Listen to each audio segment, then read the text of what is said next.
Watching movies and dying inside. Watching movies and dying. Hi there, gang, and welcome back to Watching Movies and Dying Inside. Today we're looking at 1994's Fantastic Four, directed by Oley Sassone. So, when I say this was released in 1994, what I mean is it was supposed to be released in 1994 and just kind of got out there at some point. Like it was pretty widely circulated on like bootleg VHS tapes at comic book conventions before it eventually got uploaded to like YouTube and stuff. It's kind of been contested, but the story goes that this movie was made just to hold onto the rights to a Fantastic Four movie, and it was never supposed to be released, but the crew and cast, they made it thinking it was going to be a Fantastic Four movie. Other people have said that the movie was supposed to come out and then it was pulled at the last second or something. I'm kind of familiar with Fantastic Four. As you can see right behind the clock there, I have a few of the random Fantastic Four Epic Collection books, as well as like the complete Stan Lee Jack Kirby run, obviously.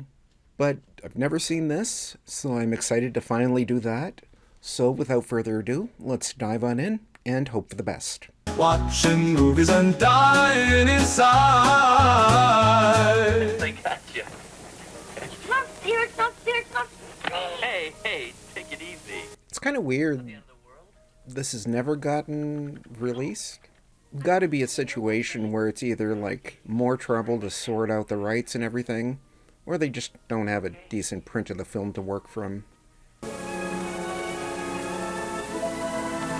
Here's the future, my friend.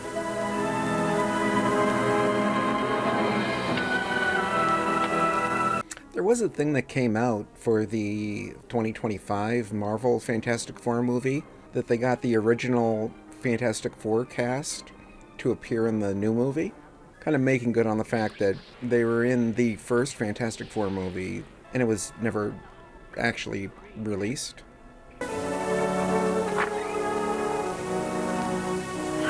Hi, Mrs. Storm. Johnny and Susan go to outer space with us? Well, I don't know, dear. You'll have to ask them.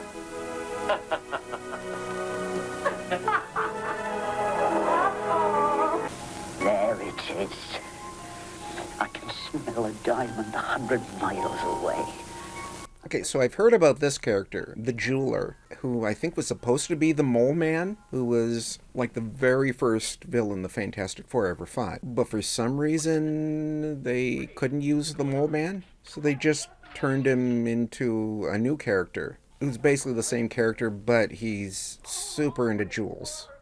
Put me down! It's okay, I got you. You're safe with me.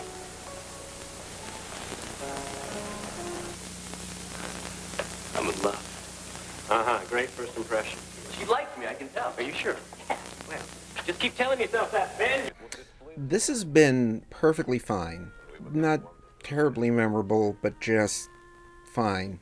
I'm beginning to think not actually getting released and having this mystique surrounding it.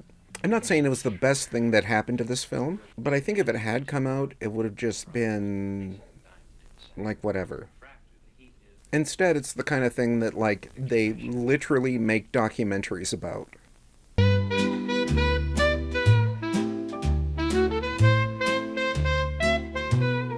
So, yeah. So that's Alicia Masters, who Ben Grimm had a meet-cute with, and it seems like the jeweler is also interested in her. Alicia and Ben had an on-again, off-again thing in the comics for a long time, and eventually she wound up with the Human Torch, who she married, but then they decided they didn't want them to be married anymore, and instead of just having them break up, they revealed that she had been an alien imposter for the entire time they were married. So that freed her up to get back together with Ben Grimm. They kind of glossed over the trauma of being kidnapped by aliens and held prisoner for several years. They also didn't really get into the implications of this alien imposter pretending to be someone else and getting with the Human Torch for, a fair amount of time. The kind of thing if you think about it a little bit, it gets a little uncomfortable. I guess that's why they don't bring it up too much No one will capture Colossus before me. And they... That Doctor Doom mask looks pretty good.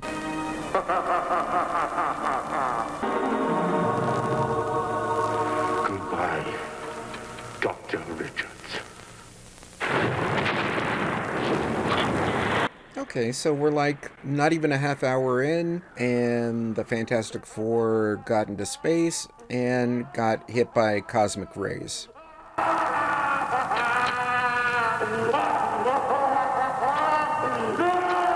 Okay. Sis! Where are you? What's the matter with you guys? I'm right here. This is a little silly. Oh, no, this isn't funny. I'm right here. At least it's the good kind of silly. Susan, no!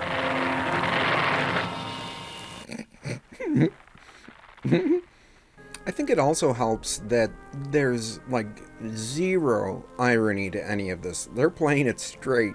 I mean, you can point out things are kind of silly, but they're, you know, I admire the earnestness. Reed, my sister here disappears at the drop of a hat. You stretch like some human rubber band, and I'm a walking blowtorch, and you don't want us to panic?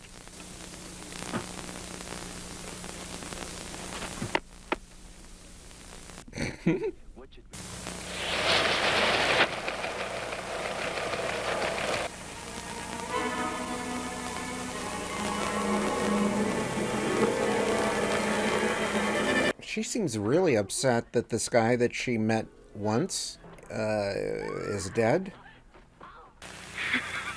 Get down! Get down! Hey, what's going on? Okay, some of the other effects, like the invisibility and the flame and Mr. Fantastic's stretchy arm, haven't looked great. Considering, you know, what they were working with, the thing looks alright. Like, I feel like he should be bigger. Yeah, the face doesn't look terrible.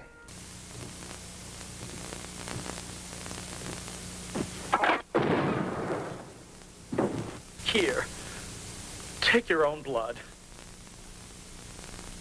Okay. They keep going back to Mr. Fantastic's stretchy arms, and that effect, it doesn't look great. Yeah, you know, that Doctor Doom suit looks really good. I have a need. A bouquet of flowers would have been infinitely preferable. Tell him we will make it worth his while. Very worth his while. Some of the campiness with the side characters isn't really working for me. If they reined it in a little bit, that would not be terrible. Why all this mystery? Why? I kind of feel like this movie kind of has the same problem that the 2005 Fantastic Four movie had. I feel like the main four, they're getting the characters. I wouldn't say they're necessarily nailing them, but they're getting them right. Meanwhile, the plot is tissue thin. There's something going on with Doctor Doom, and there's something going on with the jeweler. Like, there's stuff going on, but it's not really clear what it is, and it also isn't terribly interesting. But at least, you know, they're getting the characters right. Escort the Queen to my room. I need to have a private consultation.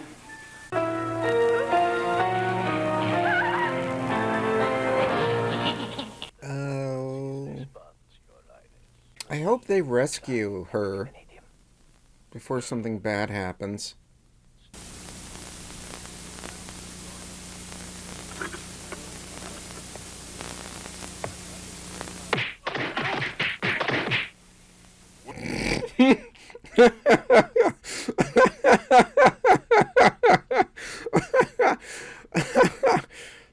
Okay, if I had to guess, there was supposed to be a fight scene there. So instead they just spun the screen around for a couple of seconds and you heard some punching sounds. Here's the thing. That was completely ridiculous, but it kind of got me back into the movie because I was kind of fading there. Thy supreme and beloved monarch. Come back and visit us sometime for a vacation. Bring the kids. That is when I'm finished with you.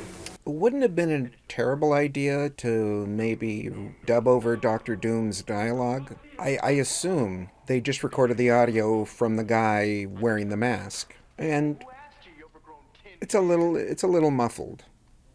Take my advice. Keep your...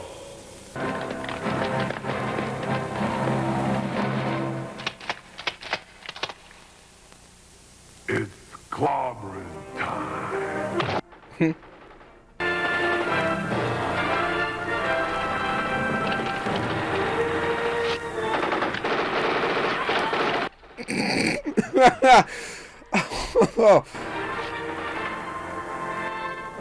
Okay, that's kind of dark.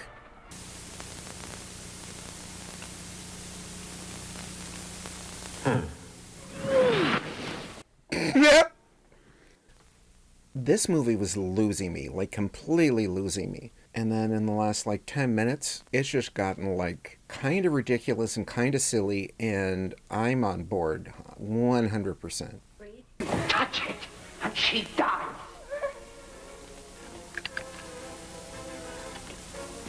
So? I mean it. Yep. Doom, it's clobbering time.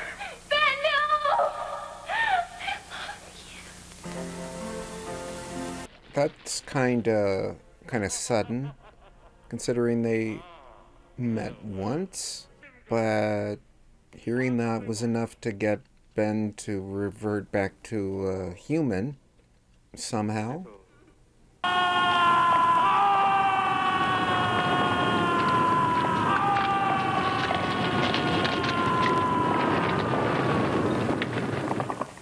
Okay, and I guess they only had the budget to show him changing into Ben Grimm, but not back into the Thing. And a special treat for you, Mr. Grimm. After I have cleansed... I may be understanding like 65% of what he's saying.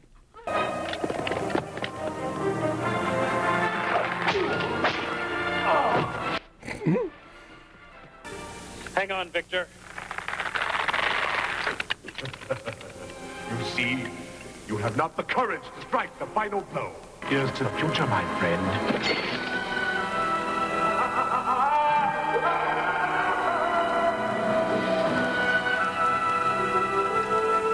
I'm sure it'll be fine. If they ever did a sequel to this, they could have just explained that that was a robot. Dr. Doom has a lot of those.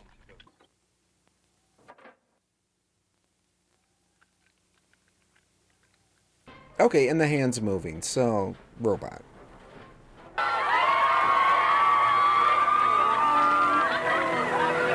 Oh, that's amazing.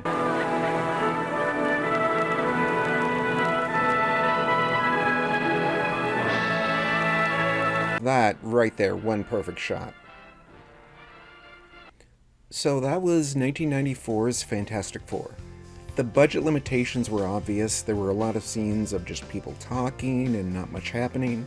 It had the same problem that the 2005 Fantastic Four movie had for me, where they were getting the characters, but it didn't seem like really anything was happening. But once things kinda started happening, and they did start using their powers, and especially Mr. Fantastic's stretchy powers, once you started getting that, it got good.